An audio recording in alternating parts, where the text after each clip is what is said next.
Hello hi నమస్తే అస్సలం అయికుం. నేను ఇలా ఉన్నాను, మరి మీరెలా ఉన్నారు? ఈరోజు నా మనసును కదిలించిన ఒక కళ గురించి మీతో పంచుకోవాలి అని అనుకుంటున్నాను. ఇంతకు ఆ కళ ఏమిటంటే, ఆ కళలో నేను గుడి ముందు కూర్చున్న ముసలిదాన్ని అయిపోయాను. ఇప్పుడు నేను ఆ కళలో ఎలా జరిగింది అనే దాని గురించి విశ్లేషించబోతున్నాను. గుడి ముందు రోడ్డు పక్కన ఒక ముసలావిడ కూర్చొని ఉంటుంది. చేతిలో ఓ కర్ర, నడుము వంగిపోయి ఉంటుంది. కళ్ళలో మాటలు లేకుండా నిలిచిపోయిన జీవిత కథ. ఆమెను చూసి మనం ఏమనుకుంటాం? పాపం వయసైపోయింది, ఎవరూ చూసుకునే వాళ్ళు లేరేమో, అడుక్కుంటూ బతుకుతుంది అని అనుకుంటాం, అంతే కదా? కానీ ఎప్పుడైనా ఆలోచించారా, ఆమె నిజంగా డబ్బులు అడుగుతోందా, లేక మనుషుల దగ్గర మిగిలిపోయిన కొంచెం దయను అడుగుతుందా? ఒకరోజు నాకు ఒక కల వచ్చింది. నేను ముసలిదాన్ని అయిపోయాను. గుడి ముందు కూర్చున్నాను. రోడ్డు పక్కన చుట్టూ జనాలు. ఎవరికీ నేను కనిపించనట్టే నా నడుము వంగిపోయింది. అది వయసు వల్ల కాదు, జీవితం నాపై వేసిన భారంతో. నా చేతిలో కర్ర ఉంది. అది బలహీనతకు గుర్తు కాదు, అది నేను ఇంకా పడిపోకుండా నిలబెట్టే చివరి ఆధారం. అక్కడ కూర్చొని ఉండగా రోడ్డు మీదుగా ఒక స్కూల్ బస్ వెళ్ళింది. పిల్లల నవ్వులు, జీవితం ముందుకు పరిగెత్తే శబ్దం, కాలం ఎవరికోసం ఆగదనే సత్యం. నేను మాత్రం రోడ్డు పక్కన మిగిలిపోయిన ఒక నీడలా అనిపించింది. అప్పుడే ఎవరో అన్నారు, అమ్మా బస్ తగులుతుంది, కొంచెం పక్కకు జరగండి అని. అప్పుడు నాకు అర్థమైంది, నేను పూర్తిగా కనిపించకుండా పోలేదు, ఇంకా ఈ ప్రపంచంలో నా ఉనికి పూర్తిగా చెరగలేదు అని. కర్రను ఊతంగా చేసుకొని నెమ్మదిగా పక్కకు జరిగాను. ఆ క్షణంలో నా మనసులో ఒక ప్రశ్న మెదిలింది. మనిషి ఎప్పుడు ముసలివారవుతారు? వయసు పెరిగినప్పుడా, లేక తనని ఎవరూ పట్టించుకోరని అనిపించినప్పుడా? మనిషి ఎప్పుడు అడుక్కుంటాడు? డబ్బులు లేకపోయినప్పుడా, లేక గౌరవం, ప్రేమ, అర్థం లేకపోయినప్పుడా? గుడి ముందు కూర్చున్న ఆ ముసలిదాన్ని సమాజం ఒక బిచ్చగత్తిగా చూస్తుంది. కానీ ఆమె జీవితాన్ని చూస్తే, ఆమె ఒకప్పుడు ఎవరో ఒకరికి తల్లి అయ్యుండొచ్చు, ఎవరో ఒకరికి భార్య అయి ఉండొచ్చు, ఎవరో ఒకరికి తానే ప్రపంచమై ఉండవచ్చు.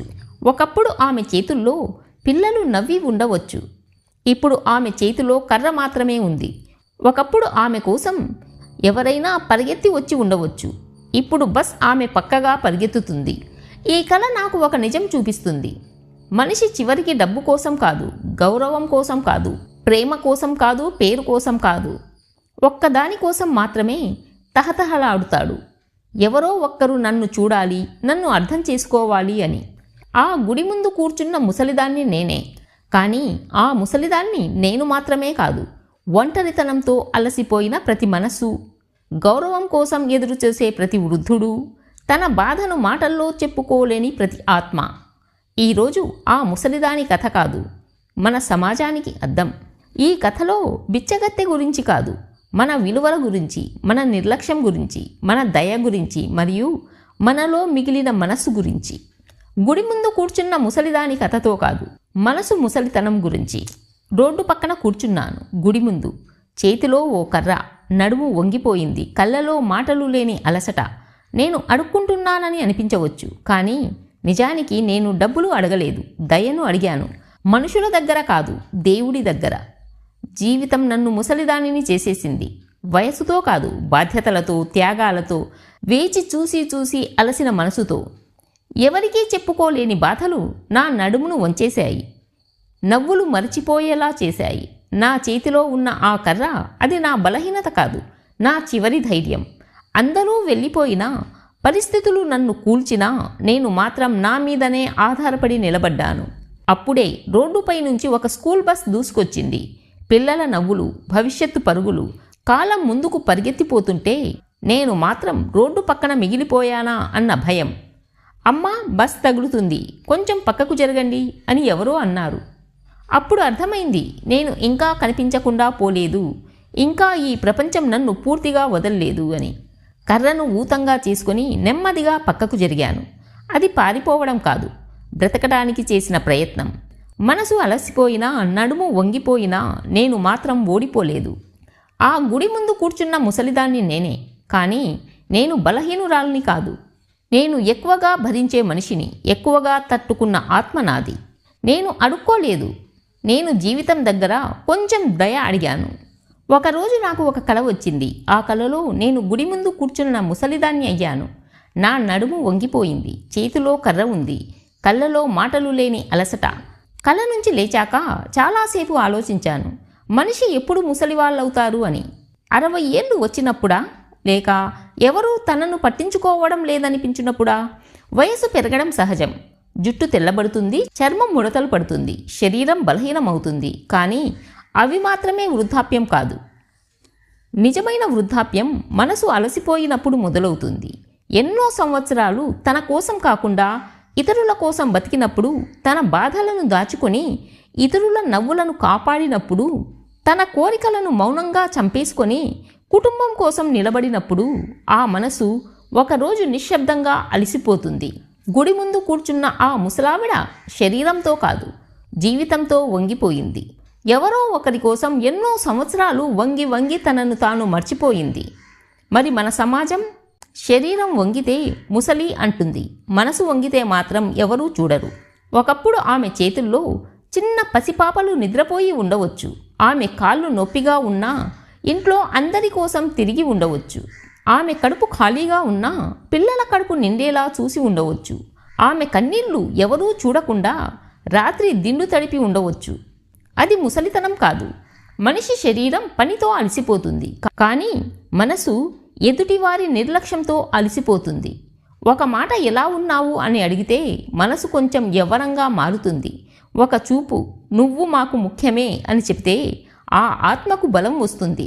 కానీ ఎవరూ చూడనప్పుడు, ఎవరూ విననప్పుడు, ఎవరూ గుర్తు పెట్టుకోనప్పుడు మనసే ముందుగా ముసలిదవుతుంది. నేను కలలో చూసిన నేను డబ్బులు అడగలేదు. ఆమె కళ్ళలో ఒకే కోరిక కనిపించింది, నన్ను ఎవరో ఒకరు చూడాలి అని. అది ఎంతో చిన్న కోరికలా అనిపిస్తుంది కదా. కానీ జీవితాంతం అందరికీ కనిపించి చివరికి కనిపించకుండా పోవడం అంత సులభం కాదు. వృద్ధాప్యం అంటే శరీరం బలహీనమవడం కాదు. తన విలువ తగ్గిపోయిందనే భావన మొదలైనప్పుడే మనిషి నిజంగా ముసలివాళ్ళవుతారు. ఇప్పుడెవరికీ నేను అవసరం లేనట్టుంది అనే ఒక చిన్న ఆలోచనే మనసును ముసలితనానికి దగ్గర చేస్తుంది. కలలో నా నడుము ఎందుకు వంగిపోయిందో తెలుసా? ఎందుకంటే నేను ఎప్పుడూ నిటారుగా నిలబడలేకపోయాను.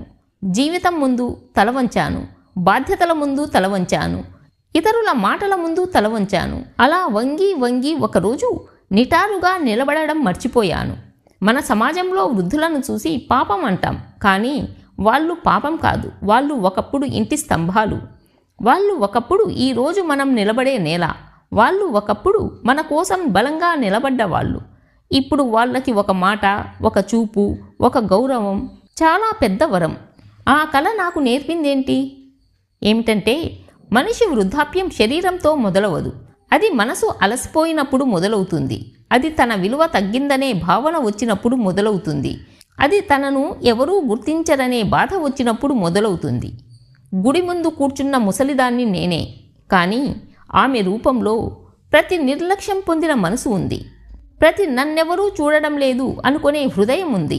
గుడి ముందు నేను కూర్చున్నాను, కానీ నేను చెయ్యి చాచలేదు, ఎవరినీ ఆపలేదు, ఎవరినీ పిలవలేదు, నాకు సహాయం చెయ్యండి అని ఎవరికీ చెప్పలేదు. నేను కేవలం కూర్చున్నాను. అది అడగడం కాదు, అది అరిచే బాధ కూడా కాదు. అది లోపలే మౌనంగా మరిగే ఒక మనస్సు. కొన్ని మనసులు అలాంటివే ఉంటాయి. వాటికి అలవాటు ఆగకుండా భరించడం, ఎదురు చూసి మౌనంగా ఉండడం, తమ బాధను తామే మోసుకోవడం. ఎందుకంటే ఎప్పుడో ఒకప్పుడు వాళ్ళు బలంగా ఉండాల్సి వచ్చింది. తన కోసం కాదు, ఇతరుల కోసం. గుడి ముందు కూర్చున్న ఆ ముసలిదాన్ని చూసి ఎవరో అనుకుంటారు అడుక్కుంటుంది అని. కానీ నిజంగా ఆమె చెయ్యి చాచలేదు. ఆమె కళ్ళు మాత్రం ఏదో వెతుకుతున్నాయి. ఎవరో ఒక చూపు, ఏదో ఒక మనసు, ఎవరో ఇచ్చే ఒక గౌరవం కోసం. మనిషి ఎప్పుడూ మాటలతోనే అడగడు. కొన్నిసార్లు అతని మౌనం కూడా ఒక విజ్ఞప్తే. కొన్నిసార్లు ఆమె వంగిన నడుమే జీవితం గురించి చెప్పే పుస్తకం.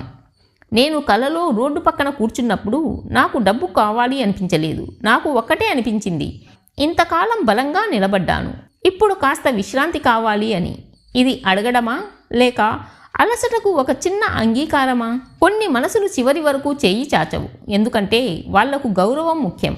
వాళ్ళు అనుకుంటారు ఎవరైనా నా బాధను గుర్తిస్తే బాగుంటుంది అని. నేను చెప్పకుండానే. అది అహంకారం కాదు, అది ఆత్మగౌరవం. గుడి ముందు కూర్చోవడం ఒక సంకేతం. అది ప్రపంచం ముందు నిలబడలేకపోవడం కాదు. అది దేవుని ముందు కూర్చొని తన మనసును ఉంచడం. నేను అలసిపోయాను అని చెప్పే ఒక నిశ్శబ్ద ప్రార్థన.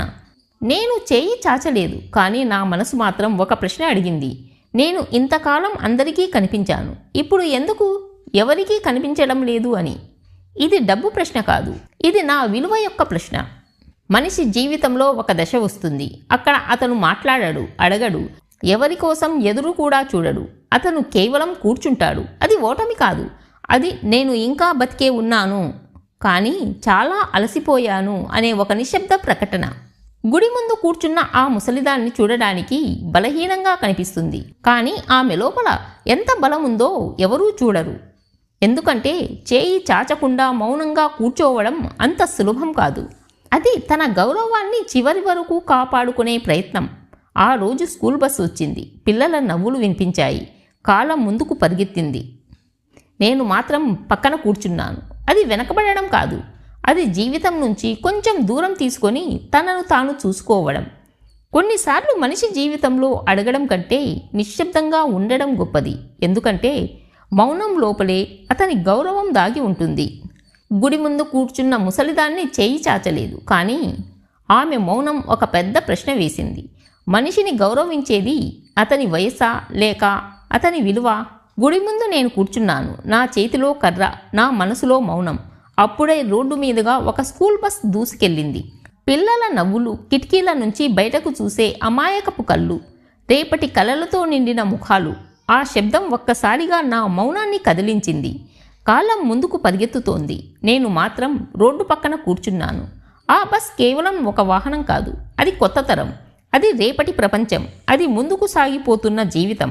నేను ఆ బస్ను చూస్తూ ఒక ప్రశ్న నాలో మెదిలింది. ఎప్పుడో ఒకప్పుడు నేను కూడా ఎవరో ఒకరికి బస్ లాంటి దాన్నేనా? ఎప్పుడో ఒకప్పుడు నా చేతుల్లో కూడా పిల్లల నవ్వులే కదా, నా భుజాలపై వారి భవిష్యత్తు కదా, నా కష్టాల్లో వారి రేపటే కదా. ఆ రోజు నేను పరిగెత్తాను. ఈ రోజు మాత్రం కాలమే నా పక్కగా పరిగెత్తుతోంది. ఇది బాధాకరమైన దృశ్యం కాదు, ఇది సహజం. ప్రతి తరం ముందుకు సాగుతుంది, ప్రతి తరం కొత్త మార్గం ఎంచుకుంటుంది. కానీ పాత తరం ఎప్పుడూ వెనకబడిపోయిందనే భావన ఎందుకు కలుగుతోంది? బస్ తగులుతోందని ఎవరో చెప్పారు. అమ్మా, కొంచెం పక్కకు జరుగు. ఆ మాటల్లో ఒక హెచ్చరిక ఉంది, ఆ మాటల్లో కాపాడే భావం ఉంది. కానీ ఆ మాటలో ఒక చిన్న సత్యం కూడా ఉంది. జీవితం ఎప్పుడూ ఆగదు. మన కోసం కాదు, మన వయసు కోసం కాదు, మన అలసట కోసం కాదు. అది తన దారిలో తానే పోతుంది. నేను కర్రను ఊతంగా చేసుకొని నెమ్మదిగా పక్కకు జరిగాను. ఆ క్షణం నాకు ఒక పెద్ద అర్థం ఇచ్చింది. పక్కకు జరగడం వెనకడుగు కాదు, పక్కకు జరగడం ఓటమి కాదు, అది కాలానికి దారి ఇవ్వడం. అది తన గౌరవాన్ని కాపాడుకుంటూ సమయం మార్పును అంగీకరించడం. కొత్త తరం పరుగెత్తాలి. వాళ్ళు కలలు కంటారు, వాళ్ళు ఎదుగుతారు, వాళ్ళు ప్రపంచాన్ని మార్చాలని అనుకుంటారు. అది తప్పు కాదు, కానీ వాళ్ళు నిలబడిన నేల ఎవరిదో గుర్తు పెట్టుకోవాలి. వాళ్ళు నడిచే దారి ఎవరు వేసిందో గుర్తు పెట్టుకోవాలి. గుడి మీద కూర్చున్న ముసలిదాన్ని కేవలం వృద్ధురాలు కాదు. ఆమె ఒకప్పుడు ఈ సమాజానికి బలం. ఆమె ఒకప్పుడు కుటుంబానికి స్తంభం. ఆమె ఒకప్పుడు ఎవరో ఒకరి ప్రపంచం. ఈరోజు ఆమె పక్కకు జరగాల్సి వచ్చింది. అది సహజం. కానీ ఆమెను ఢీకొట్టకుండా కాస్త జాగ్రత్తగా వెళ్ళడం మన బాధ్యత కదా. స్కూల్ బస్ దూసుకెళ్లిన తర్వాత కొద్దిసేపు మౌనం అలుముకుంది. ఆ మౌనంలో నాకు ఒక ప్రశ్న వినిపించింది. మనము ముందుకు వెళ్ళేటప్పుడు వెనకబడ్డ వాళ్ళను చూసుకుంటామా, లేక వాళ్ళు కనిపించకపోయినా మన దారి కొనసాగిస్తామా? నేను పక్కకి జరిగాను. అది నా బలహీనత కాదు, అది కాలం మారుతోంది, పాత్రలు మారుతాయి. ఈరోజు నేను పక్కకి జరిగాను, రేపు ఎవరో మరొకరు పక్కకు జరగాల్సి రావచ్చు. అప్పుడు వాళ్లను ఢీకొట్టకుండా ఒక్క మాటతో కాపాడడం మన చేతిలోనే ఉంటుంది. స్కూల్ బస్ దూరంగా వెళ్ళిపోయింది. పిల్లల నవ్వులు మసకబారాయి. రోడ్డు మళ్ళీ నిశ్శబ్దంగా మారింది. నేను ఇంకా గుడి ముందు కూర్చున్నాను, కానీ ఇప్పుడు నా మనసులో ఒక స్పష్టత ఉంది. కాలం ముందుకు పోవడం సహజం, కానీ ముందుకు పోతున్న వాళ్ళు వెనక నిలిచిన వాళ్లను గౌరవించాలి. అదే మనిషితనం. గుడి ముందు కూర్చున్న ముసలిదాన్ని ఇప్పుడు నాకు బలహీనంగా కనిపించటం లేదు. ఆమె కాలం మార్పును అంగీకరించిన మనసు, ఆమె తన స్థానం తగ్గినా తన గౌరవాన్ని తగ్గనివ్వని ఆత్మ. గుడి ముందు నేను కూర్చున్నాను. రోడ్డు మళ్ళీ నిశ్శబ్దంగా మారింది. స్కూల్ బస్ దూరమైంది. నా చేతిలో ఇంకా ఆ కర్ర ఉంది. ఎవరికైనా అది బలహీనతలా కనిపించవచ్చు, వయసు అయిపోయింది అనే గుర్తులా అనిపించవచ్చు. కానీ నాకు మాత్రం ఆ కర్ర ఒక గుర్తు కాదు, ఒక ఆధారం. జీవితంలో ఎప్పుడో ఒక దశలో మనమే ఇతరులకు ఆధారం అవుతాం.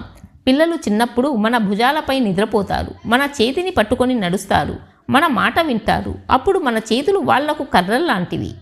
ఈరోజు నేను కర్రను పట్టుకున్నాను. కాలం మాత్రమే మారింది, పాత్ర మాత్రమే మారింది. నా చేతిలోని కర్ర నాకు చెబుతుంది, నువ్వు పడిపోలేదు, నువ్వు ఇంకా నిలబడి ఉన్నావు అని. బలహీనత అంటే పడిపోవడం కాదు. బలహీనత అంటే లేచి నిలబడాలనే మనసు కోల్పోవడం. నాకు ఇంకా ఆ మనసు ఉంది. ఈరోజు నేను నెమ్మదిగా నడుస్తున్నాను. రేపు ఎవరో ఒకరు నెమ్మదిగా నడవాల్సి రావచ్చు. ఈరోజు నేను పక్కకు జరిగాను, రేపు వాళ్ళు పక్కకు జరగాల్సి రావచ్చు. అప్పుడు వాళ్లను ఎవరైనా ఒక మాటతో కాపాడితే, ఒక చూపుతో అర్థం చేసుకుంటే, ఒక చేతితో అండగా నిలిస్తే, అదే నిజమైన సంపాదన. మనిషి జీవితంలో డబ్బు సంపాదిస్తాడు, ఇల్లు కట్టుకుంటాడు, పేరు ప్రతిష్టలు తెచ్చుకుంటాడు. కానీ చివరికి అతనికి అవసరమయ్యేదేమిటి? ఏమిటంటే ఒక గౌరవం, ఒక గుర్తింపు. గుడి ముందు కూర్చున్న ఆ ముసలిదాన్ని ఎవరూ గుర్తుపట్టకపోవచ్చు, కానీ ఆమె గుండెలో ఒక గర్వం ఉంది, నేను నా వంతు బాధ్యతలు పూర్తి చేశాను అని. అది చాలదు. ప్రపంచం గుర్తు పెట్టుకోకపోయినా మన మనసు మనల్ని గౌరవిస్తే అదే పెద్ద విజయం. చేతిలో ఉన్న కర్ర ఇప్పుడు నాకు ఒక సందేశం ఇస్తుంది, నువ్వు ఒంటరిగా లేవు. ఈ కర్ర నా అనుభవాల బలం, నా కష్టాల గుర్తు, నా జీవిత ప్రయాణానికి సాక్ష్యం. పిల్లల రాజ్యం పరాయి రాజ్యం అనిపించవచ్చు, కాలం మారినట్టు అనిపించవచ్చు, మన మాటకు విలువ తగ్గినట్టు అనిపించవచ్చు. కానీ మన విలువ ఇతరులు ఇవ్వడంలో కాదు, మనం ఎలా జీవించామో అందులోనే ఉంది. జీవితం చివర్లో మనకు కావలసింది ఎక్కువ కాదు, ఒక ప్రశాంతత, ఒక గౌరవం, నేను సంతోషంగా జీవించాను అనే భావం. స్కూల్ బస్ దూరమైంది, కాలం ముందుకు పోయింది, నేను మాత్రం ఇంకా ఇక్కడే ఉన్నాను. కానీ ఇప్పుడు నా మనసు భారంగా లేదు, ఎందుకంటే నేను అర్థం చేసుకున్నాను, ముందుకు పోవడం సహజం, పక్కకు జరగడం కూడా సహజమే. కానీ గౌరవం ఎప్పుడూ మన చేతుల్లోనే ఉంటుంది. ఈ కథలోని ముసలావిడ కేవలం ఒక పాత్ర కాదు, ఆమె మన భవిష్యత్. మన అమ్మ, మన అత్త, మన నానమ్మ. ఒకరోజు మనమే ఆ ముసలావిడ అవ్వచ్చు. ఈరోజు వాళ్ళను మనం ఎలా చూస్తామో రేపు మనల్ని మన పిల్లలు అలాగే చూస్తారు. కాబట్టి ముందుకు పరిగెత్తండి, కలలు కనండి, ఎదగండి. కానీ రోడ్డు పక్కన కూర్చున్న వారిని ఒక్కసారి చూసి వెళ్ళండి, అది మనిషితనం. కాలం ముందుకు పోతుంది, కానీ గౌరవం మాత్రమే తరాల్ని కలిపి ఉంచుతుంది. ఈరోజు నేనిలా సంతోషంగా ఉన్నాను, ఎందుకంటే ఈ కళ నాకు భయాన్ని ఇవ్వలేదు, ఒక అర్థాన్ని ఇచ్చింది. జీవితం ముందుకు సాగుతుంది, మనము ఒకరోజు నెమ్మదిస్తాం. కానీ గౌరవంగా జీవిస్తే చివరికి మన మనసు ప్రశాంతంగా ఉంటుంది. నా వీడియోలు మీకు నచ్చినట్లయితే లైక్ చేయండి, షేర్ చేయండి అండ్ సబ్స్క్రైబ్ చేయడం మర్చిపోవద్దు. మరొక మంచి వీడియోతో మళ్ళీ కలుద్దాం.